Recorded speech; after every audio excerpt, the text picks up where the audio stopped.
سوال دریافت فرمایا گیا ہے کہ ایک صاحب نے اپنے وکیل صاحب سے کہا کہ میری طرف سے میری اہلیہ کو لکھ دیں کہ اگر انہوں نے اپنا طرز عمل ٹھیک نہیں کیا تو میں انہیں طلاق دے دوں گا۔ اب وکیل نے 3 طلاقیں لکھ بھیجی اور عدالت میں پہنچ کے ان کی بیوی عدالت میں چلی گئیں اور انہوں نے 3 طلاقوں کے لیے یونین کونسل سے طلاق نامہ نکلوا لیا۔ تو کیا شرعی طور پہ طلاق ہو گئی یا رجوع کیا جا سکتا ہے؟ دیکھیں، بظاہر تو یہ ہے کہ وکیل کو چونکہ انہوں نے اپنی طلاق کے لیے وکیل بنایا ہی نہیں تھا، بلکہ انہوں نے تنبیہاً نوٹس دینے کے لیے کہا تھا، غلطی وکیل کی ہے اور موکل اس پہ راضی نہیں تھا، تو اصولی طور پہ تو یہ طلاق نہیں ہونی چاہیے۔ لیکن اس کے ساتھ ساتھ شوہر کو قسم بھی کھانی چاہیے، اللہ کی قسم، کہ اس نے طلاق کی دھمکی دی تھی، 3 طلاقیں نہیں دی تھیں۔ اور اتنی تو بظاہر بات سمجھ میں آتی ہے، لیکن تھوڑی سی مہلت دیجیے۔ اگر آپ اس پہ اپنا فون نمبر لکھ دیتے تو ہم آپ کو فون پہ مزید بتا دیتے، یا پھر اگلے ہفتے کے لیے اسے چھوڑ دیجیے، آئندہ جمعہ کو انشاءاللہ ہم اس پہ مزید عرض کر دیں گے۔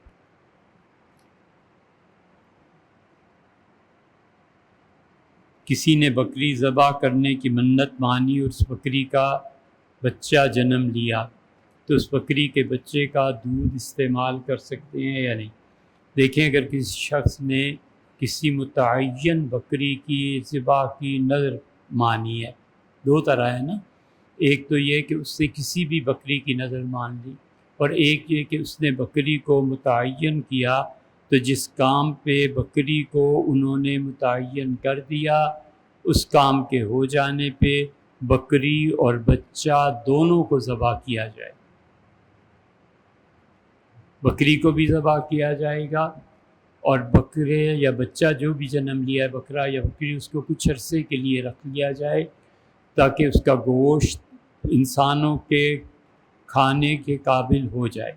اگرچہ فقہا نے لکھا ہے کہ نذر کی ادائیگی میں تاخیر نہیں کرنی چاہیے، لیکن کم سے کم بچہ اتنا تو ہو جائے کہ اس کا گوشت کھایا جا سکے۔ تو متعین بکری، مثلاً اس نے کہا کہ یہ جو کالی بکری ہے یہ میں اللہ کی راہ میں ذبح کروں گا، اب اس کی نظر پوری ہوئی، کئی مہینے 2 مہینے بعد اتنے میں جنم ہو گیا، تو اب وہ بکری بھی ذبح کرے اور اس کے بعد اس کا بچہ بھی ذبح کرے، اور اس جانور میں اگر دودھ تھا اور اس نے دودھ کو بیچا ہے تو دودھ کی رقم بھی اللہ کی راہ میں دینی ہوگی۔ اس لیے فقراء پر تصدق کیا جائے، صدقہ کیا جائے، اور ذبح کرنے سے فائدہ اٹھانا اس کا جائز نہیں ہے، کیونکہ یہ واجب صدقہ ہے جس سے نظر نہ۔ واجب صدقہ یا تو قربانی ہوتی ہے، اور واجب صدقہ کبھی زکوٰۃ کے اعتبار سے بھی آ جاتا ہے، اور واجب صدقہ کبھی جو نذر مانی ہوتی ہے نا، کہ اللہ تعالیٰ مجھے بیٹا دے، میں اس بکری کو ذبح کروں گا، اللہ تعالیٰ مجھے اس مقدمے سے نجات دے، میں اس دمبے کو ذبح کروں گا، وغیرہ وغیرہ، یہ سب متعین نذور ہوتی ہیں۔ اور اس لیے، اور متعین بکری کی ذبح کی نظر نہیں مانی، بلکہ صرف یہ کہا کہ اللہ تیری راہ میں کوئی بھی بکری ذبح کر دوں گا، تو بکری اور بچے کی ذبح کی بجائے وہ قیمت ہی دے دے غریبوں۔ 20,000 کی بکری تھی عام مارکیٹ میں، تو 20,000 روپے اگر وہ دے دے گا لوگوں کو تو کافی ہو جائے گا۔ یہ ضروری نہیں ہے کہ وہ کسی بکری کو خریدے، کیونکہ بکری متعین نہیں۔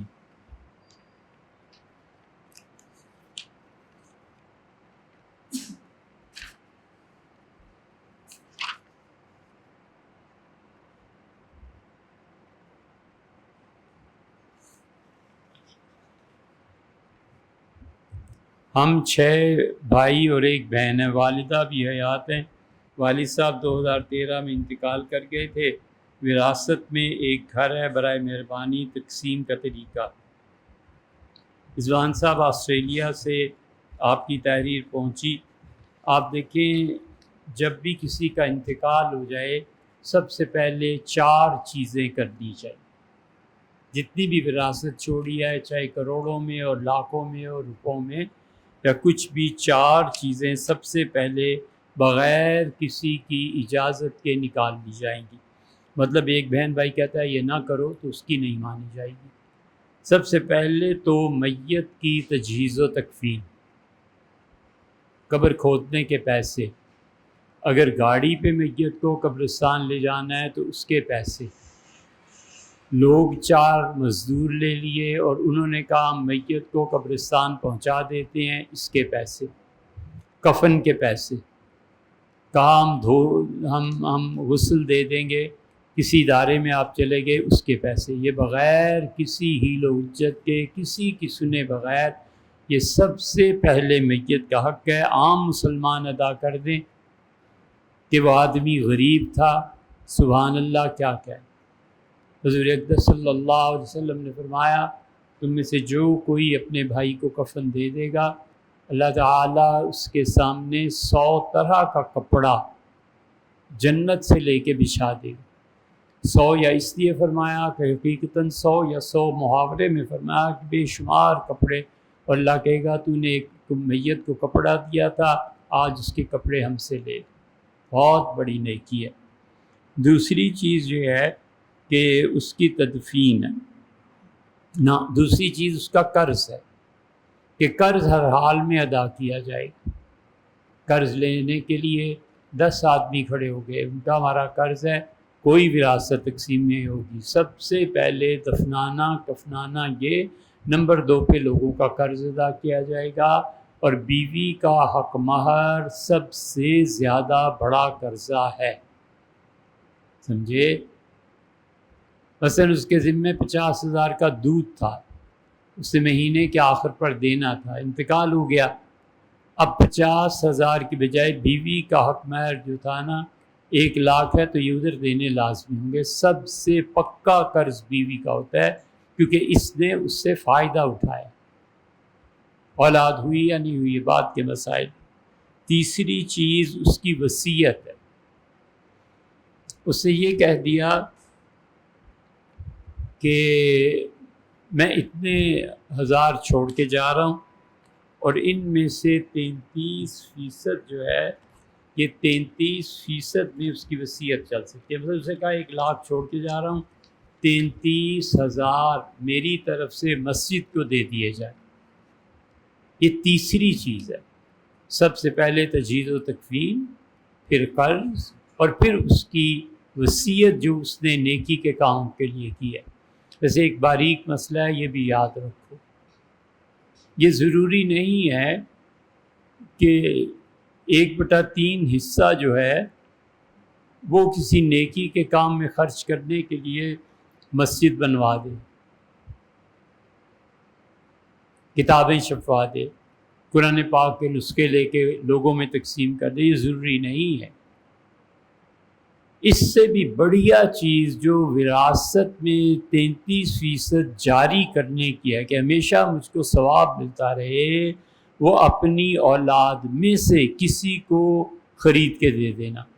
1 لاکھ روپیہ چھوڑا ہے، 33,000 پہ میرا حق بنتا ہے، یہ 33,000 میری فلاں بیٹی کو یہ فریج لے کے دے دیں، اس کے گھر پانی ٹھنڈا نہیں. سمجھے، یہ بھی وراثت کا مال سب سے پاکیزہ مال ہوتا ہے. قرض میں سب سے پہلا حق اس کی بیوی کا حق مہر ہے، اور یہ جو بھی اس نے وصیت کی ہے وہ وصیت جہاں استعمال ہوگی اس کا صدقہ جاریہ ہو گئی. تیسری چیز وصیت ہو گئی. اور چوتھی چیز بچوں جس کے لیے ضروری ہے کہ اس کی وصیت کی تنفیذ کے بعد اب چوتھے نمبر پر وراثت. اب وراثت جا کر تقسیم ہوگی. 3 چیزیں پہلے، چوتھی آئی وراثت. تو یہ 3 چیزیں کرنے کے بعد اب مرحوم کا جو بھی آپ نے لکھا ہے کہ والد مرحوم نے انتقال کے وقت کچھ چیزیں، کچھ پلاٹس چھوڑے تھے، یہ سب کچھ کرنے کے بعد یعنی ان کی تجہیز و تکفین پہ جو روپیہ خرچ ہوا ہے وہ ایک طرف ہو گیا، انہوں نے کوئی قرض دینا تھا تو وہ ایک طرف ہو گیا 2، تیسرے انہوں نے کوئی وصیت کی تھی تو وہ 3. یہ 3 اخراجات نکالنے کے بعد پھر دیکھیں کہ انہوں نے اس کے بعد کیا چیزیں چھوڑی ہیں. اس کے آپ کے کیس میں جبکہ 1 2 3 4 5 6 بیٹے ہیں ان کے اور 1 بیٹی ہے اور 1 بیوہ ہے، 8 ہو گئے. جو کچھ انہوں نے چھوڑا ہے ان 3 چیزوں کے بعد اس کے 104 برابر کے حصے کر لیں. 104 برابر کے حصے کر لیں اور بیوہ کو 13 حصے اس میں سے ملیں گے. ہر ایک بیٹے کو 14 حصے دیے جائیں گے اور بیٹی کو 7 حصے دیے جائیں گے. یہ ہم نے اسے لکھ دیا تھا کہ بیوہ جو ہیں انہیں 8واں حصہ اور جو اسبات ہیں اس کی تقسیم کر دی تھی کہ 13 حصے 13 حصے بچوں کو ملیں گے، نہ 14 حصے. یہ بیٹے دیکھ لیں نا، 2 4 6 8 12، 2 4 6 8 10 12 اور بیٹی کا حصہ 13 اور بیوہ کو 8واں حصہ مل جائے گا. تو اس لیے 104 حصے یہ سارے ملیں گے. اس کی مزید بھی تفصیل لکھتی ہے کہ 12.50% یہ بیوہ کا حصہ ہے، آپ کی والدہ محترمہ کا. 13.46 ہر بیٹے کا حصہ ہے اور 6.73 یہ بیٹی کا حصہ ہے. اس کو اس طرح پہ تقسیم کیا جائے گا اور شرعاً جو وراثت ہے وہ پوری تقسیم ہو جائے گی. یہ احتیاطاً آفتاب صاحب کو دے رہے ہیں کہ اگر آپ کو اس کی کاپی منگانی ہو تو آفتاب صاحب سے منگا لیجیے. آخر نے اپنے ہمسائے تنویر اور شاہد گورایا سے ان کی زمین خریدنے کے لیے زبانی بات چیت کی. یہ بڑا اہم مسئلہ ہے، ہم سب کو یہ پتہ ہونا چاہیے بچوں. آخر نے اپنے ہمسائے تنویر اور شاہد سے زمین کے لیے بات کی. 1,20,000 بیانہ دے دیا، مگر ان کے پیچھے ہٹنے اور میلے زمین کے متعلق مطمئن نہ ہونے کی وجہ سے سودا نہیں ہو سکا. اب وہ رقم واپس نہیں کرتے اور کہتے ہیں کہ بیانے کی رقم ہے یہ ضبط ہے، کیا وہ مال ان کے لیے جائز ہے یا حلال، یا وہ مجھے رقم دینے کے پابند ہیں. بیانے کی رقم جو ہوتی ہے اس کو دینے کا وہ پابند ہے، اور جو بیانہ آپ نے دیا ہے 1,00,000 سوا لاکھ جو کچھ بھی دیا ہے اس آدمی پر، اس زمین بیچنے والے پر سور کے گوشت کی طرح حرام ہے. سمجھے؟ سور کے گوشت کی طرح حرام ہے، کتے کے گوشت کو کھا رہا ہے جو اس آدمی سے بیانہ لے کے واپس نہیں کر. مرے گا تو اللہ کے یہاں جواب دے گا. شامی میں فقہا نے اس کو ثابت کیا ہے کہ اگر 1 پائی کسی کی دینی ہوئی نا، 1 پائی، 700 فرض نمازیں اس کے ذمے سے کاٹ دی جائیں، بھگت لے گا. عام طور پہ پراپرٹی ڈیلرز یہی کرتوت کرتے ہیں، انہیں پتہ ہی نہیں ہوتا، اتنے جاہل ہوتے ہیں. انہیں یہ جو مسئلہ اب بتا رہا ہوں نا، ان میں سے اکثر کو پتہ ہی نہیں، انہیں پتہ ہی نہیں کہ بیانے کی قسمیں کتنی ہوتی ہیں. کسی سے پوچھنا جا کے کہ حضرت بیانہ دیتا ہوں 10 لاکھ فلاں کوٹھی خریدنی ہے، آپ نے دکھا دی تھی، یہ فرمائیں یہ بیانے کی کون سی قسم ہے. اسے کیا خبر ہے کہ کون سی قسم ہے یا نہیں، اس تو حرام کھانا ہے نا. پھر اللہ معاف فرمائے، اللہ معاف فرمائے. ہم اس لیے جلے بیٹھے ہیں کہ روز ہمارے پاس ایسے مسائل آتے ہیں اور یہ پھر زمینوں کے کاروبار، یہ پتہ ہی نہیں بیانہ ہوتا کیا ہے. پھر اسی لیے تو شراب پیتے ہیں اور کیا کچھ کرتے ہیں. سمجھے؟ اس لیے مسئلہ غور سے سنو. بیانہ جو ہے اس رقم کو کہتے ہیں جو معاملے کی ابتدا میں دی جاتی ہے. کسی بھی معاملے کی ابتدا میں جو پیسہ دیا جاتا ہے اسے کہتے ہیں بیانہ، اور اسے عربی میں کہتے ہیں ہماری فقہی اصطلاح میں عربون. بیع، آنا، عربون ایک ہی. پرانے زمانے میں جب خرید و فروخت کرتے تھے نا تو 1 آنے کا اسٹامپ پیپر لیا کرتے تھے. 1 آنے کے اسٹامپ پیپر پہ یہ لکھا جاتا تھا، اسی لیے اسے کہتے تھے بیع، باہمی تجارت، آنا، آنے کے اسٹامپ پہ. یا شام چکر لگانا کہ حضرت بیانے کس کو کہتے ہیں کیا پتہ ہے. اس لیے ہمارے جتنے مالی امور ہیں اکثر جہلا کے ساتھ وابستہ ہو گئے ہیں، اور لوگ روتے پھرتے ہیں اپنی جائیدادوں کی محرومی سے، اپنے مکان کی محرومی سے، پلاٹ کی محرومی سے۔ حکومت کس طرح دے کس طرح نہ دے، اس کی سخت اصلاح کی ضرورت ہے۔ تو اس لیے بچوں، خرید اور فروخت کے معاملے میں جو ابتدا کی جاتی ہے نا، وہ معاملہ قیمت جو طے ہو جاتی ہے یا جو کچھ بھی ہوتا ہے اس کو بیانہ کہتے ہیں، اور بیانہ جب باطل قرار پائے، یہ جو باطل ہو جاتا ہے کہ ایک فریق نہیں مانتا، تو منسوخ ہونے کی صورت میں بیانے کی 3 قسمیں ہیں۔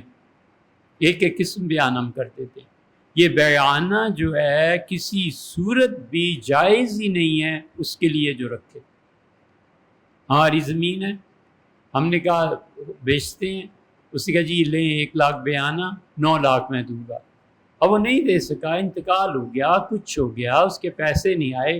یہ 1 لاکھ روپیہ اگر میں نے رکھا تو میں نے سور کا گوشت رکھا۔ خوف نہیں خدا کا، مرنا نہیں ہے۔ اصل مسئلہ یہ ہے کہ ہم خدا سے ڈرتے نہیں ہیں اور ہم غافل ہیں آخرت کی پکڑ سے۔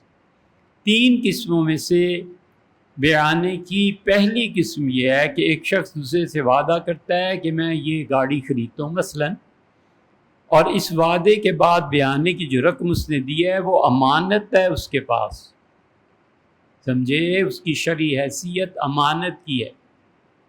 یہ نہیں ہو سکتا کہ 10 لاکھ اس نے صبح بیانہ دیا اور شام تک پتہ ہی نہیں ہے کہ 10 لاکھ گیا کہاں سے، تو بیانہ امانت ہے۔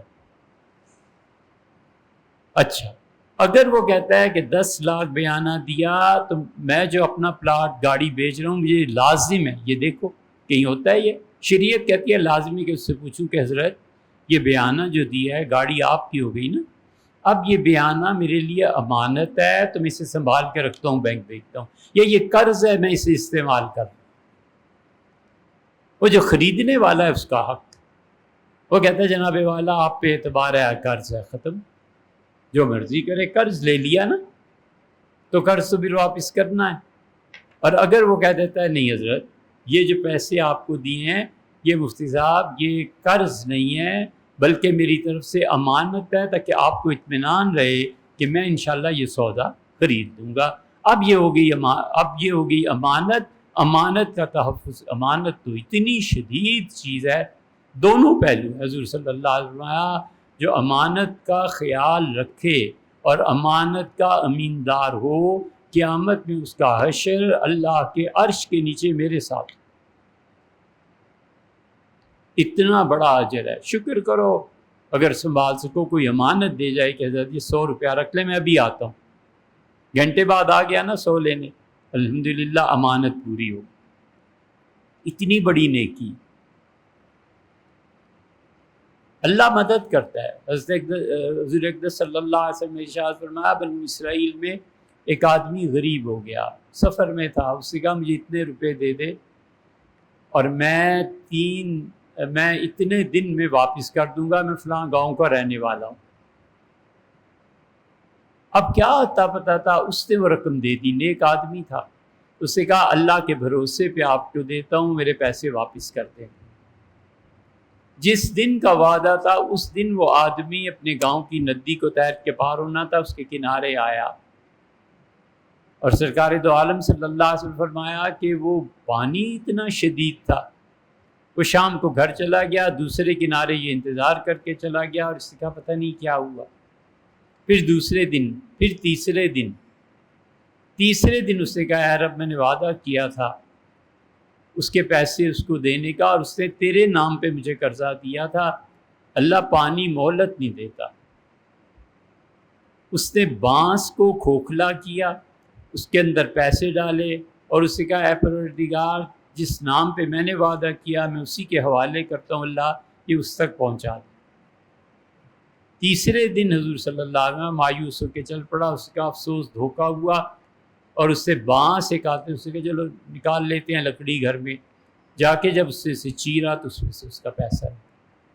اللہ ایسے بھی مدد کر بشرطے کہ امانت ہو۔ تو اس لیے جب زمین کا پیسہ لیا اس سے پوچھنا ضروری ہے کہ حضرت یہ قرض ہے یا امانت ہے.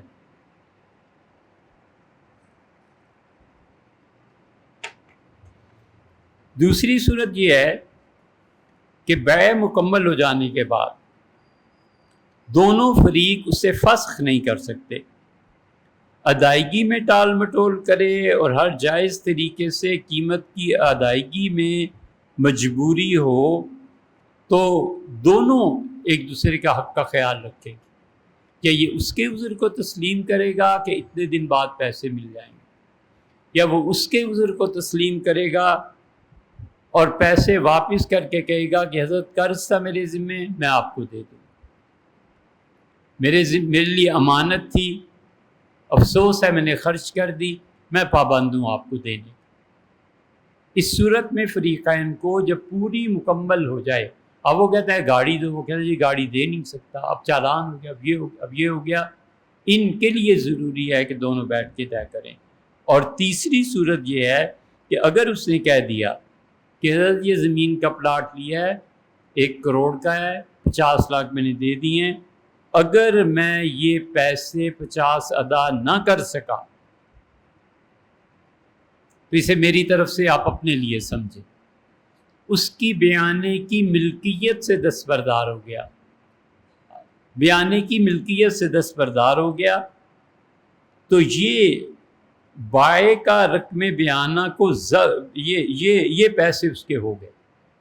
آسان لفظوں میں 3 صورتیں ہیں، یا قرض کر لے،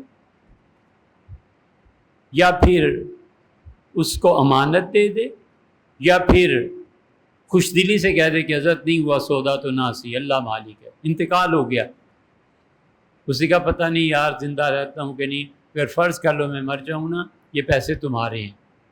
یہ 3 صورتیں ہیں، ان 3 صورتوں میں سے کسی صورت کو متعین کرنا چاہیے. مختصر الفاظ میں جب سودا کرے تو بیانے کی رقم کا تعین کرے، یہ میں آپ کو قرض دے رہا ہوں، یہ میری طرف سے آپ کے پاس ضمانت ہے، یا یہ مال میں نے ہبہ کر دیا، آپ کا ہو گیا یار کوئی بات نہیں، 10,000 دی ہیں، کیا 10,000 کی کچھ ہو جائے نہ سودا پورا اس کے تو آپ کیا ہے. فقہائے کرام رحمہ اللہ کے نزدیک یہی 3 صورتیں ہمارے نزدیک بنتی ہیں، اور بیانے کا ضبط کرنا یہ بالکل جائز نہیں ہے. اربون فقہا نے سے لکھا ہے، اس لیے امام ابو حنیفہ رحمۃ اللہ علیہ کا مسلک یہی ہے، امام شافعی رحمۃ اللہ علیہ کا مسلک یہی ہے، امام مالک رحمۃ اللہ علیہ کا مسلک یہی ہے. ہمارے تینوں ائمہ اس بات کے قائل ہیں کہ انہ غیر جائز، یہ جائز نہیں ہے. اور صحابہ کرام رضی اللہ عنہم اسے حرام کہتے تھے اربون کو، اور بتاتے تھے کہ اربون جائز نہیں ہے کسی بھی شخص کے لیے. ٹھیک ہے، تو آئندہ زندگی میں سودا کرو، پیسے دو، ساتھ ہی طے کرو.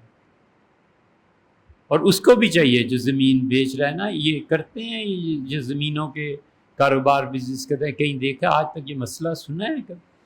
اس لیے بچوں ہم انسانوں میں جو آپس کے معاملات ہیں نا پہ زیادہ زور دیتے ہیں. اللہ اپنا حق معاف فرما دے، اس کا فضل ہے، لوگوں کے حقوق کبھی ضائع نہ کر. ارحان بیٹے کا نام رکھا ہے. اچھا جناب، ارحان کا مطلب جو ہے وہ اچھا نہیں ہے بھیا، اس نام کو بدلیے. ارحان اصل میں رہن کی جمع ہے، گروی رکھی ہوئی چیز. آپ نے بیٹے کو کہاں گروی رکھا ہے؟ ارحان اس چیز کو کہتے ہیں جو گروی رکھی جائے نا، تو بیٹے کو کہاں گروی رکھا ہے؟ ولیعاذ باللہ وہ آزاد بچہ ہے، اس کو آپ کس کو رہن میں دے رہے ہیں؟ اس لیے بے معنی نام ہے، ایسا نام نہیں رکھنے چاہیے. اس ارحان کو جا کے دیکھ لینا، انٹرنیٹ پہ 100 خوبصورت ترجمے اس کے لکھے ہوں گے. حالانکہ رہن کا لفظ اردو زبان میں استعمال ہوتا ہے.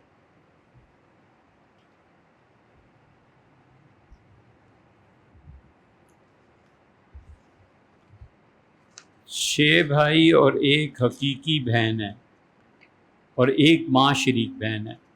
ہم میں سے 2 بھائی علیحدہ علیحدہ، جبکہ 4 بھائی الگ اور ایک حقیقی بہن والدین کے ساتھ جوائنٹ فیملی میں رہتے ہیں. ہم اپنے جیب خرچ کے علاوہ تمام رقم والدہ کو دے دیتے تھے تاکہ وہ گھر چلائیں. اور ہماری شادی وغیرہ کر سکیں. یہ مختصر کر رہا ہوں سوال. والدہ نے، یہ سید الابرار نارووال سے ہیں، ان کا سوال ہے، والدہ ان پیسوں سے زندگی میں پلاٹ خرید لیا تھا اور سیکیورٹی کی غرض سے ایک بھائی کے نام جو نسبتاً مالی طور پر کمزور تھا اس نے اپنے نام کرا دیا تاکہ انہیں خود بڑھاپا اور اپنے بھائی کو مستقبل تحفظ میرے. والدہ کا انتقال ہو گیا ہے. پوچھنا یہ ہے کہ یہ پلاٹ ترکہ شمار ہوگا یا اپنی بچت امی کے ہاتھ میں دینے والے پیسوں کی وجہ سے مشترکہ ملکیت ہے؟ اگر ترکہ ہے تو اس میں رہنے والے بھائیوں اور ماں شریک بہن کا بھی حصہ ہوگا. یہ جو آپ نے تحریر فرمایا ہے نا جوائنٹ فیملی سسٹم کا، تو اپنی اولاد کی جو کمائی، جو بھی ان کی اولاد ہے، یہ سب جو اپنی کمائی والدہ کو دیتے رہے ہیں یا والد کو دیتے رہے ہیں، یہ ان کے لیے ہدیہ ہوا کرتا ہے، تحفہ ہوا کرتا ہے.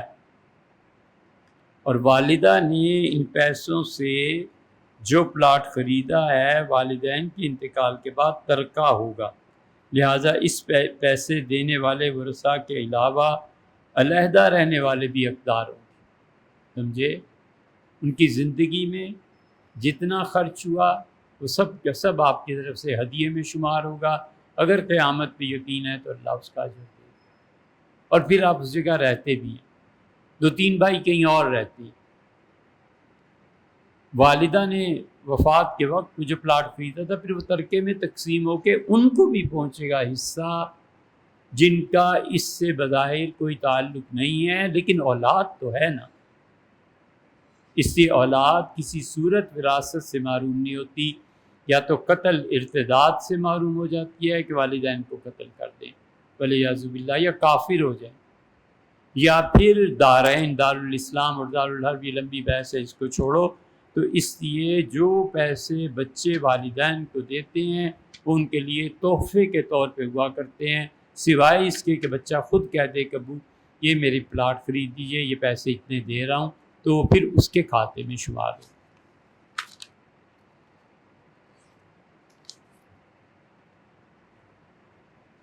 برکت اللہ بھوپالی، اچھا یہ زکوان صاحب گجرات انڈیا سے پوچھ رہے ہیں، آپ کو کیا پوچھنے کی ضرورت پڑی ہے میاں؟ نابغہ روزگار تھے، ہندوستان کے تھے، 1854 میں پیدا ہوئے تھے مولانا برکت اللہ بھوپالی، اور ساری زندگی آزادی کے لیے جد و جہد جاری رکھی. ہندوستان کی آزادی، حتیٰ کہ عالمی سطح کی شخصیت ہے برکت اللہ بھوپالی. ہم نے اپنی ایک تحریر میں ان کا ذکر کیا، اگرچہ مختصر ہے، لیکن ہماری ایک کتاب ہے اس میں ان کا ذکر ہے کہ لوگ بھول گئے برکت اللہ بھوپالی کو. ان کی تعلیم بھوپال میں ہوئی. بھوپال کے کیا کہنے، مسلمانوں کی عزت آبرو، بھوپال کے کیا کہنے. آپ کو معلوم ہے شبلی نعمانی کے پاس حضور اقدس صلی اللہ علیہ وسلم کی سیرت لکھنے کے لیے جو میٹیریل کتابیں چاہیے تھی وہ نہیں تھی. یہ مسلمان کرتے کیا رہے پیسے کو؟ ان سے کوئی پوچھے جا کے، خدا تو پوچھے گا نا. نواب حیدرآباد دکن کے وہ کپڑے موجود ہیں جن میں پیبند لگے ہوئے ہوتے تھے، اور جو آدمی پیپر ویٹ استعمال کرتا تھا جو کوہ نور ہیرے سے زیادہ قیمتی تھا، لیکن کیا مجال ہے کہ اس نے اپنے پیسے کہیں خرچ کیے ہوں. مسلمانوں کی فلاح پہ، مسلمانوں کی بہبود. مسجد نبوی میں بجلی نہیں، اچھا جنریٹر ہماری طرف سے، فلاں جگہ یہ کام کرو، اسکول کھولنا ہے یہ کام. یہ اللہ کے اچھے بات. حضرت شاہ عبدالعزیز صاحب رحمۃ اللہ علیہ نے لکھا ہے کہ ہمارے والد حضرت شاہ ولی اللہ نے جہاں ہمیں بھیجا تھا رحمہ اللہ پڑھنے کے لیے، ان نواب صاحب کے یہاں 400 بچے فری ایجوکیشن حاصل کرتے تھے. اور نوابوں میں مقابلہ ہوتا تھا کہ تمہاری جاگیر میں کتنے دین پڑھ رہے ہیں، میری جاگیر میں کتنے پڑھ رہے ہیں. 400 ہم بچے، سارا خرچہ، کھانا پینا، کپڑا لتا، ہر چیز، سردی گرمی ہر لباس نواب صاحب نے اپنے ذمہ لے رکھا تھا. خوش ہوتے تھے ہم بچے پڑھ. اب کہاں ہیں ایسے لوگ؟ یہ نواب حیدرآباد تھے. اتنے، اور حیدرآباد کی کون سی دنیا میں ان کے زمانے میں تحریکات چلی ہیں جہاں حیدرآباد دکن کا حصہ نہ اور بھوپال کا حصہ نہ. بھوپال نے علامہ اقبال کو مالی مدد دی ہے، بھوپال والوں نے. سبحان اللہ، کیا کہنے. اللہ ان کو کروٹ کروٹ جنت نصیب کرے اور خدا ان کی اولادوں کو بھی برکتوں سے نوازے. بھوپال والوں نے مولانا شبلی نعمانی کو بلایا اور بیگم صاحبہ نے کہا کہ حضرت رسالت پناہ صلی اللہ علیہ وسلم کی سیرت، اور پیسے نہیں ہیں.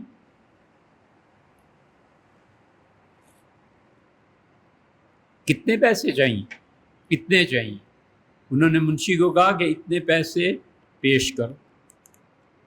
شبلی نعمانی وہ پیسہ لے کے شام اور کہاں گئے، ترکی، کتابیں خرید کے لائے. پہلی جلد سیرت طیبہ جو مکمل ہوئی ہے انہوں نے ملکہ صاحبائی کے نام کی. پیسے جو انہوں نے دیے تھے بھوپال والے. یہ سب وہ لوگ تھے جن کے دیدوں میں حیات تھی اور جو اپنے محسنین کا اکرام کرتے تھے کہ یار بڑا احسان کیا ہے، ندوہ میں اتنی کتابوں کا اضافہ ملکہ صاحبہ کی طرف سے. برکت اللہ بھوپالی جو تھے بڑے اونچے خاندان سے، اور انہوں نے عربی، فارسی، فقہ اور جرمن اور جاپان کی زبانیں سیکھی تھی.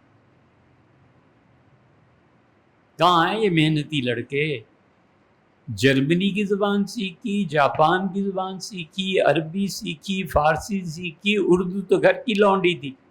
برکت اللہ مولانا رحمہ اللہ نے جرمنی اور جاپان جا کے پڑھایا ان کو، غیر قوموں کو پڑھایا کہ تعلیم حاصل کرو تاکہ دنیا میں آگے بڑھو. جاپان کے اخبار کی یہ سن لیں. سید جمال الدین افغانی کے افکار سے وہ بہت متاثر تھے. ایک اور دیوبند میں حضرت شیخ الہند رحمۃ اللہ علیہ سے بہت متاثر تھے، اور زبانوں میں عربی، فارسی اور شریعت میں لا جو ہے نا، فقہ، اس کے بڑے ماہر تھے. شرعی مسائل بڑے بڑے اچھے مفتیوں سے بہتر جانتے تھے، اور اہل سنہ سے تعلق تھا. علم کلام بھی انہوں نے خوب پڑھایا، عقیدے کی کتابیں بھی، اور ساری کوششیں پڑھانا، پیسہ، جینا مرنا صرف ایک چیز پہ قائم تھا کہ ہمیں برطانیہ کے راج کو ختم کرنا ہے اور مظلوموں کی حمایت کرنی ہے. اس لیے انہوں نے ان چیزوں پر محنت کی، کام کیا. ان پہ باقاعدہ کتابیں بھی لکھی گئی ہیں. ہاں، برکت اللہ بھوپالی پہ پاکستان میں کتابیں بھی آپ کو مل سکتی ہیں. اگر آپ چاہیں تو ہم بھی ڈھونڈ کے آپ کو پیش کر سکتے ہیں.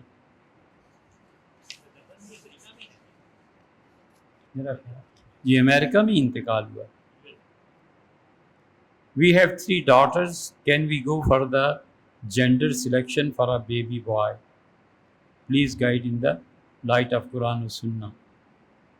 سعودیہ سے یہ فتویٰ انہوں نے بھیجا ہے. بھیا کہیں بھی ڈاکٹرز کی فیسلٹی ہو اور جا کر چینج کرا لینا کہ ہم لڑکی چاہتے ہیں یا لڑکا چاہتے ہیں، بظاہر اس میں شرعاً کوئی قباحت نہیں ہے،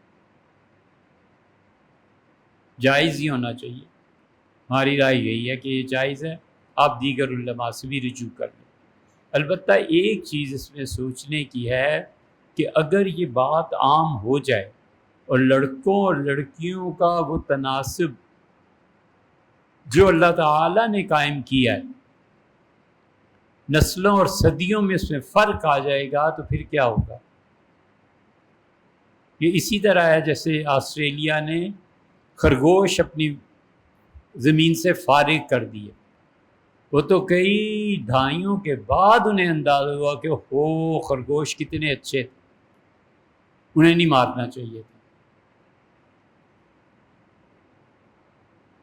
ایک ہوتا ہے کمادی ککڑ، سنا ہے نام؟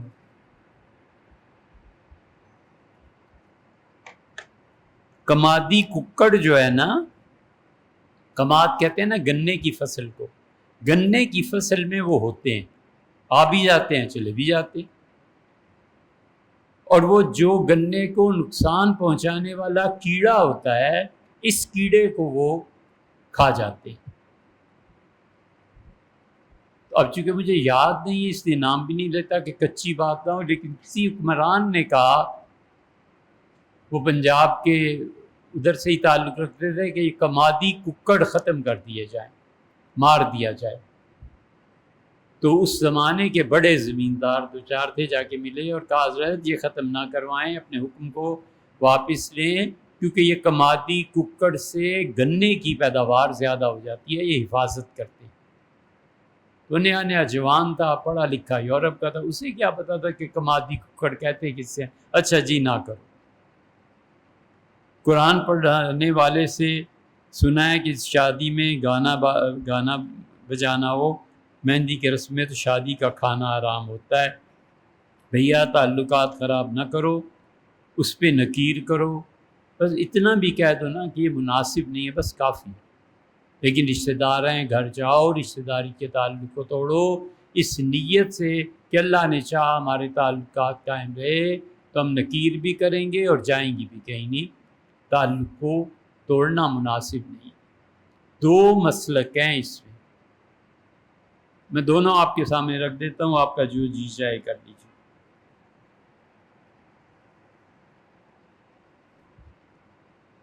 بصرہ میں کسی کا انتقال ہو گیا تو ابن سیرین رحمۃ اللہ علیہ نے فرمایا کہ اس کے انتقال کے بعد میت کے ساتھ سنا ہے کہ نوحہ کرنے والی عورتیں بھی جاتی، تو معلوم ہوا کیسے ہے۔ ابن سیرین رحمۃ اللہ علیہ کا میں تو نہیں جاتا بھائی، بہت بری بات ہے، حضور صلی اللہ علیہ وسلم نے نوحے سے منع فرمایا ہے۔ حسن بصری رحمۃ اللہ علیہ بھی اسی شہر میں تھے، وہ جا رہے تھے، کسی نے کہا ابن سیرین تو نہیں جاتے، آپ جاتے ہیں۔ کہنے لگے نوحہ کرنے والیاں جانے اور ان کے کرتوت جانے، میں نیکی کے کام کو نہیں چھوڑ سکتا، میں جنازہ پڑھاؤں گا، اللہ سے دعا کروں گا، میں اس نیکی کو نہیں چھوڑوں۔ یہ بھی ایک مسلک ہے، وہ بھی ایک مسلک ہے۔